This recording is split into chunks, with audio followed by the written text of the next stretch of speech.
G'day folks, Tony again here for more Star Control 2.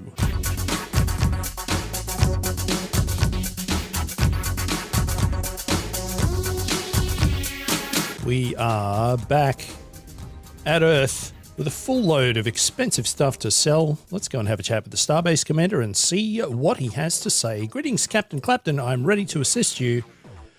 Doesn't look like there's any news for us, so let's offload these minerals. We have these things, these things, these things, and these things. Look at that. Should keep it blazing on the dank.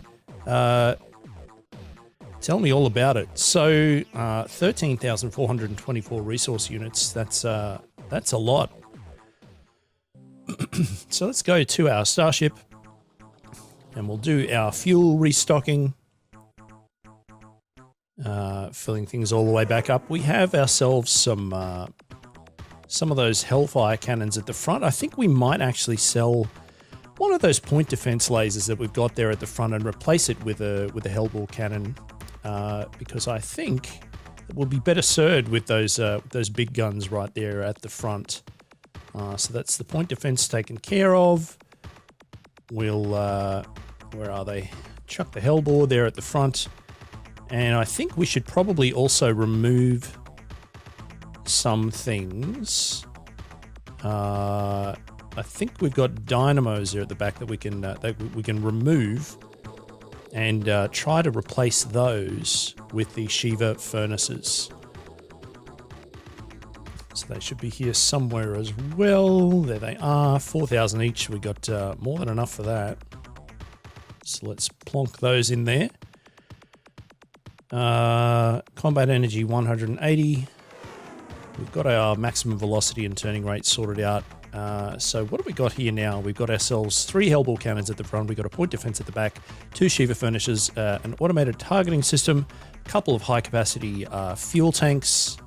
We have some more dynamos there in the middle we can sell as well. Let's do that. Goodness me, there's just things everywhere here. Sell those. And if we were to add ourselves 2 more Shiva furnaces, that's going to cost us 8,000, which we have just enough for. And how much is that going to allow us to do when it comes to 240 combat energy? I do like that. When it comes to getting ourselves some more crew. So that's the other thing that we're short on here at the moment. So it's only 3 per. So I'm hoping that's going to get us a fair way towards it. Close enough is good enough.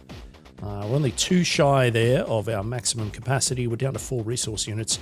And you'll notice that our crew cost has now gone up from 3 to 5. We were told that would get more expensive as things continued. And that is in fact the case. We can still only build ourselves Earthling cruisers and Ors Nemesi. But that's okay. At this point, we're pretty much at maximum when it comes to the dank. I don't really think there's going to be an awful lot of expenditure there, other than potentially shuffling around some of the materials with ditching some storage bays and maybe getting some more crew pods. But that is a problem for later. So we're going to depart the starbase. We're going to open up our star map. We have a long journey ahead of us to head all the way up here. Where was it? I think it was that one.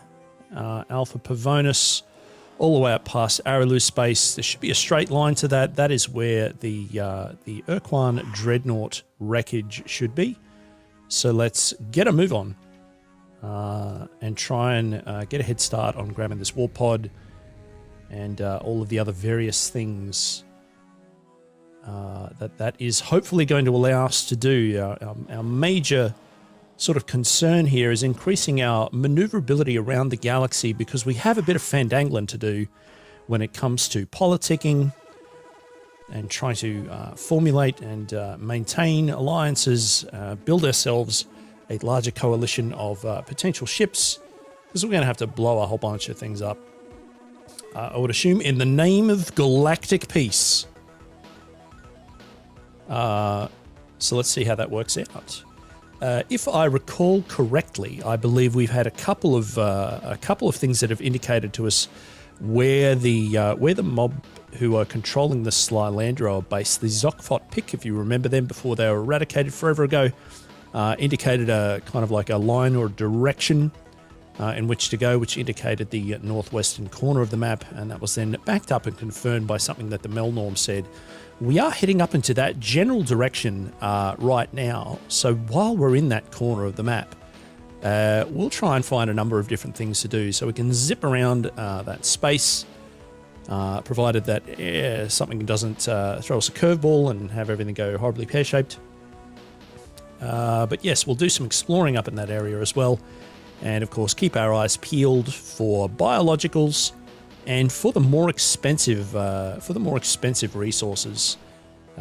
We did ditch a whole bunch of really cheap ones there before us while we filled up our cargo pods with the richer materials, and of course ended up with a large chunk of cash that we used for almost entirely upgrading the Dank into a behemoth-esque, is a word I just invented, killing machine. Good times. So it is a long flight on the way up here. I guess we could have attempted to jump into quasi-space at that natural portal, but it only opens on the 17th. I believe it's only open for a few days, and I think we would have missed that window. I guess we could dash into the star map to give us an indication of where we're at, but I think we must be getting close now, just based purely on the numbers up there at the top of the screen, the galactic coordinates that are counting down, and I think those two stars that we're seeing off to the west there were very, very nearby Alpha Pavonis. I think it is indeed coming up right now. Good times, a nice bright green star, and just a shit ton of planets here. Most of which are over that way. So we're going to continue to be thorough. We're going to investigate all of these. We're going to be more selective in where we land and why we land. Biologicals still, of course, the overriding factor. So we've got some bright blue ones there. Those do look remarkably similar to the common ones. I always get confused about which one's which. I think those bright ones might actually be the common ones, and the grey ones are the basic ones. I think it's common, corrosive, but basic. I don't know. Noble, rare, prelude. I don't know what that means, but that doesn't look like it's the thing that we want to grab. And because I was talking too much, I don't remember if there were biologicals. There were not. So we'll skedaddle. Farewell, Alpha Pavonis 6. You've done nothing for us. Although perhaps this fine little red planet might be more forthcoming. Bring it home for a metal world. I predict that it has metals on it. It does. It has a collection of large dots, but those are mostly kind of going to be hot garbage, I think. So we'll be a little discerning in what we go down to pick up. Let's land a bit further away so we're less likely to land on things that we don't want. Look at all that fire. I don't like it. I don't like it at all. So I believe there's one more red dot and one more gold dot that we will attempt to pick up. Goodness me, I'm losing a crew member there who bravely sacrificed himself for that hellhole that we ended up in. Thank you, Planet 4. I was being sarcastic. All right, we'll head up to this corner here. There seems to be a collection of things to look at. We've got one blue planet and 3 green ones all lined up in a row. I'm quite partial to green planets and blue planets, those being the 2 primary colours of our IRL planet Earth.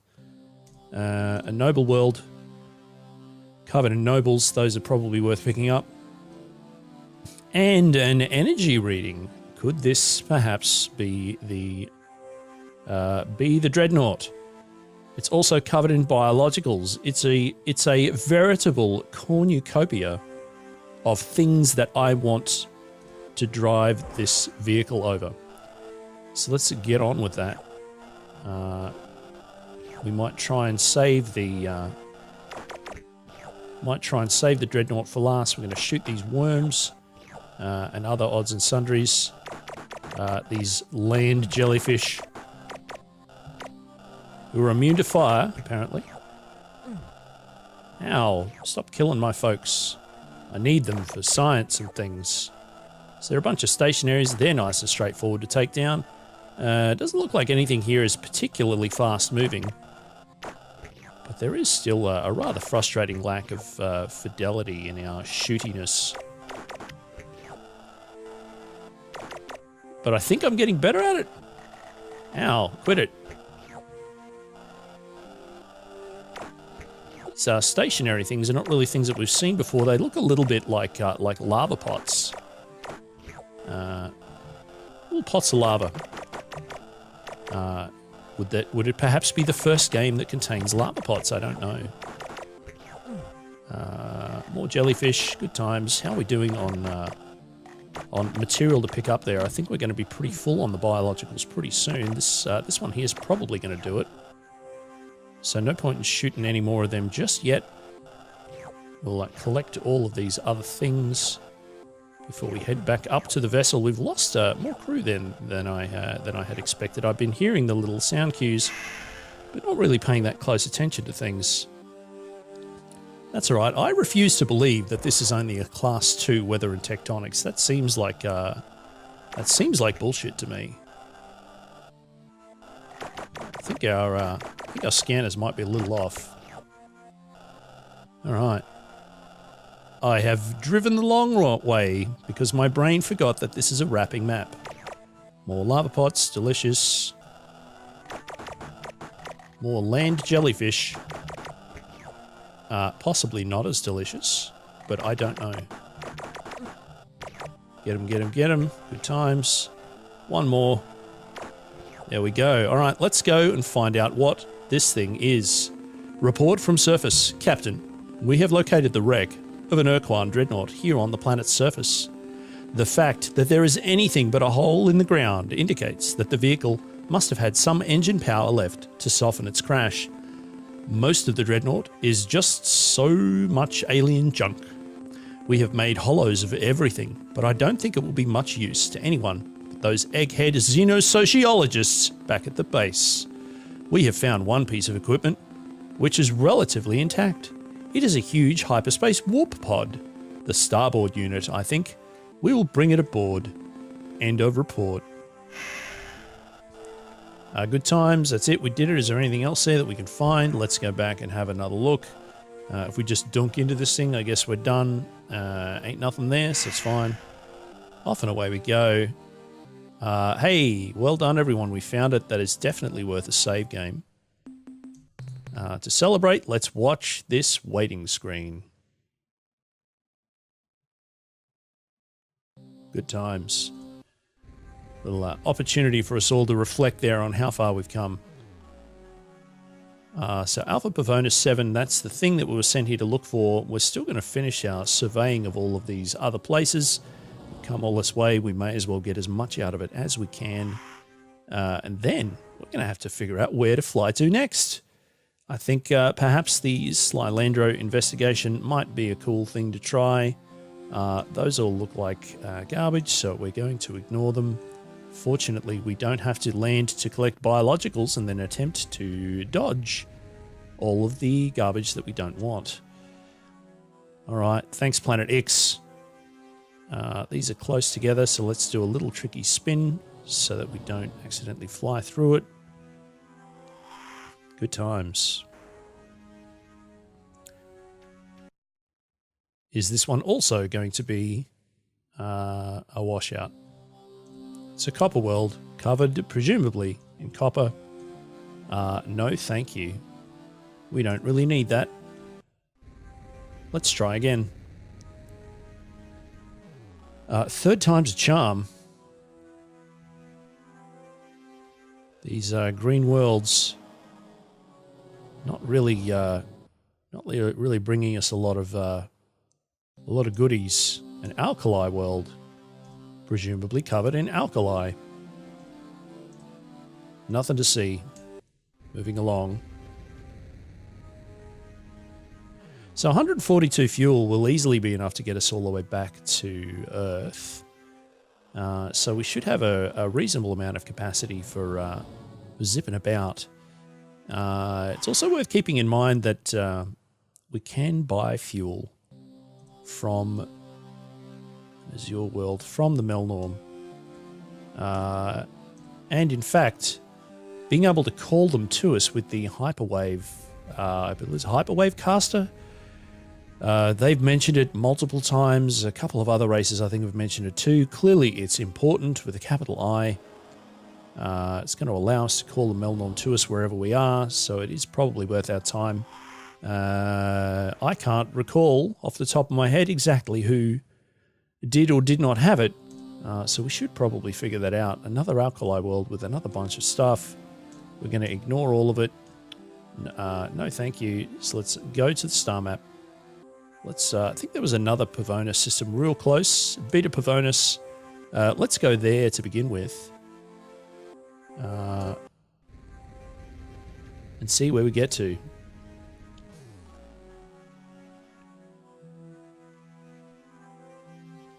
So what will we be doing with this warp pod that we've discovered? I can't exactly recall. I think it was the Aralu who mentioned it to us, so I guess we should take it back to them, maybe? Or some bright, colourful gas giants. So we'll do a quick survey here, and then I think we'll keep heading north a little ways. I think it was vaguely up in that area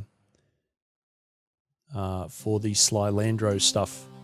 And there's also just an awful lot of quote-unquote empty space in this part of space, so I'm sure that it is likely to be somebody's territory. I guess we'll find that out soon enough if we're flying around and a bunch of hyperspace shadows start showing up and trying to intercept us. It also occurs to me that I think the Druge offered to sell us fuel if we're willing to trade on their trading terms, which we rejected outright previously. There were a couple of trade items that they said they were willing to bend the rules for. And if we get fuel all the way down in that corner, maybe that might make it a bit easier to also maneuver around. Ooh, some killer bees. Might make it a bit easier to maneuver around and get to those further corners of the map, particularly that northeastern quarter on the far side of the Ur-Quan territory. Fortunately, most of these biologicals seem to be stationary, so there's far less chance of us accidentally picking up minerals that we don't want to. Because I certainly don't want to have to go into that manifest and try and manually remove a whole bunch of stuff. Did that before, not a fan. Oh, the woes and perils of being an intergalactic... I'm sorry, that's not accurate. An interstellar starship captain. Taking down all the killer bees. Only lost 2 crew there, I believe. Good job, team. It's exactly the kind of go up and get them that makes these folk valued crew members of the Dank, right up until the point where they perish bravely in pursuit of video game currency. Okay. What else have we got? Beta Pavonis. That was a good haul. It's going to get us many Melnorm credits. I didn't actually look closely. I'm assuming that there is a large star somewhere up in this vicinity that we could use to get more info and more things. They do tend to be peppered around with a fair amount of regularity. Got nothing there. Also nothing there. Good times. Farewell, Planet 1. What's next?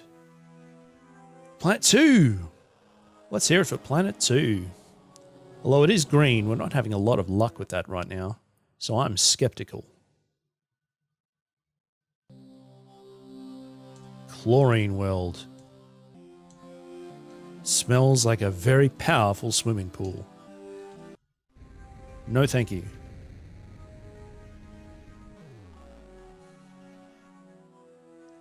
Okay. Not a very helpful zoom level. Ah, yes, the bright and colourful gas giants that might be surrounded with billions of moons. Or 4, which I think is the maximum. Ugh, the maximum amount of surveying work for us. A dust world. Nope. Thanks for playing. Could it be another dust world? Yes, I called it. Also, presumably... Oh, this one has life. I wonder what happened in this planet's past that allowed self-replicating life forms to spring forth on this planet and not its very near neighbour. Goodness me, they are just zipping around everywhere, and I don't like it. These things are so ridiculously frustrating to try and shoot. Come back. Only 2 hits, but surprisingly difficult. Maybe if I was playing with a joystick, this would be easier. Actually, I don't even know if you can play this game with a joystick. Curious. A lucky miss on your part. Haha. Goodness me, we're full already. Those things must take up an awful lot of space. Far more than I had thought. I'm assuming then that space taken is equivalent to amount of resources gathered, which is good because those convert into cold hard Meldorn credits. And that's what we're all about here at Let's Play Star Control 2. Good times. Thank you, Other Dust World. That was far more satisfying. So a green moon. Can they be as useless as green planets? Let's find out. Yes, they can. Ugh. Not even a saving grace of having biologicals. Fine. Be like that. Oh, the suspense is killing me. A green world covered in green. Those might actually be worth picking up. A figurative green in that they are minerals rather than a literal green, which would imply a very Earth-centric view of what constitutes a living creature. Thank you, chlorophyll. All right. So I think it's one more gas giant and one more planet. Ugh, and it's a green planet. Ugh. How many moons do you have? Only 2. One of them is purple, though. I like it. Not seeing any treasure planet-y looking things, though, which is a bit disappointing. A purple world. Ugh. Not good. Not good, Planet 4. Can you make up for it, though? I sure hope so. Oh, another dust world. Will this be a life-bearing dust world? Nope. Alright. 1 to go.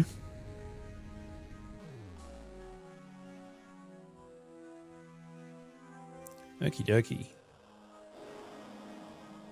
I've always believed in green. Trust me.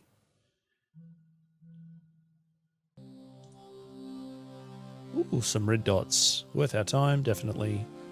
No biologicals.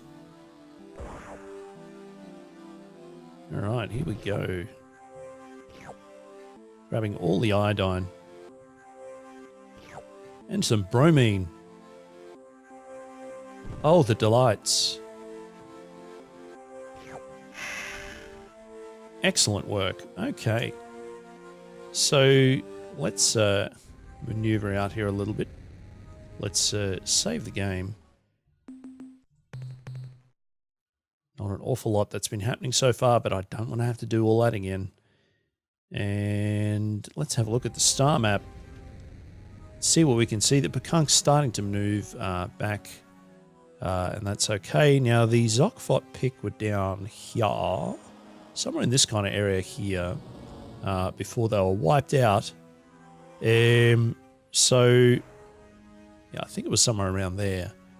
And they indicated kind of like a straight liney kind of thing, which was pointing in this direction. So this one over here, where there's this large star that I assume we can trade at, maybe that's where we'll head to later. But for now, let's head up into the top corner here. Ooh, Vega. I mean, that's a unique standalone name, so it's automatically attracted my interest, and that's as good a point as any. So let's get moving in that direction. Because that does seem to be